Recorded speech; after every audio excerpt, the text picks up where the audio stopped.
Salamat malam. Sometimes out of a disaster comes something new and beautiful.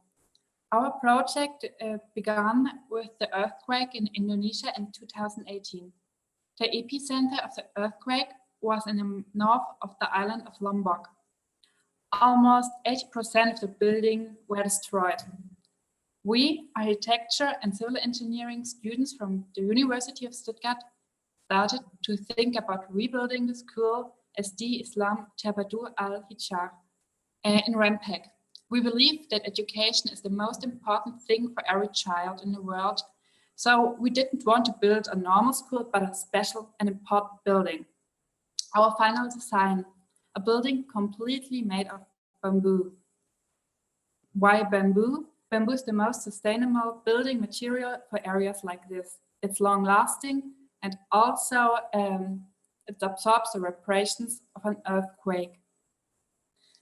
Planning the project was not always easy.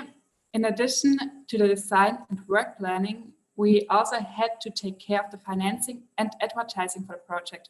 Moreover, we had to take and pass our usual exams at the university. And here you can see our lovely team. It consisted out of locals, Indonesian students, and the best craftsmen in the world from our bamboo and us Stuttgart students.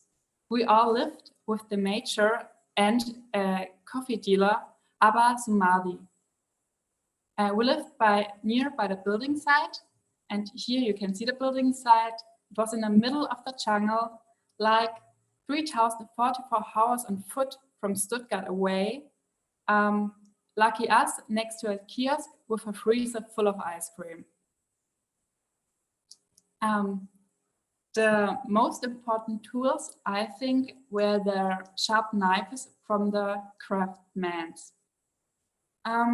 Here you can see the craftsman Peter, who is carving a fish mouth connection from a bamboo.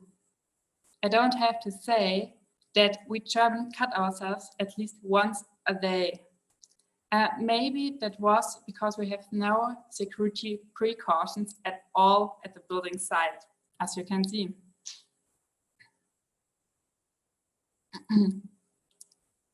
Communication was a little bit rough. Sometimes we mixed up left and right. On the one hand, this was due to the fact that there's not only one Indonesian language in Indonesia, but almost every one of the 70,000 islands has developed its own language. And of course, our English wasn't always perfect. The children on the site were the biggest motivators for us. They were always pretty excited when we used the circus saw because then they are allowed to carry one piece of work to the building. Sadly, the children were not allowed to come to the school in the second week I was there because of Corona. Due to our unusual architecture, we had to redesign details again and again. We were particularly concerned about the central support in the building. To be honest, we weren't always sure if the building would hold after the middle pillar was removed, or if we could finish the building at all. As soon as one problem was solved, the next one appeared. The Indonesians were also concerned about removing the central pillar. Long discussion started. You can also see in the picture how the pandemic COVID-19 is slowly creeping into Indonesia in mid-March. Yeah. Concerns in COVID-19 couldn't stop us. Of course, we cut off the middle pillar because we are architects and we know what we are doing. And the building was still standing and you can hang on it. And that was the best day on the building site so far. And also it was the last day on the building site. On the island, we always used our scooters. The rule was one scooter has been driven by one Indonesian guy and on the back seat, at least one German guy sitting, because we don't have enough scooters at all. and the streets weren't always that bad, like on the picture. As European, I'm not used to like rice for every meal, but the whole time we were very healthy and strong for the building site. Thanks to our host mother Umi, we are able to enjoy traditional Indonesian food every day. By the way, the finger sign means a love. We built the school during the rain season as the temperature are middle then. Therefore, over lunchtime, it always rained cats and dogs like for 2 hours.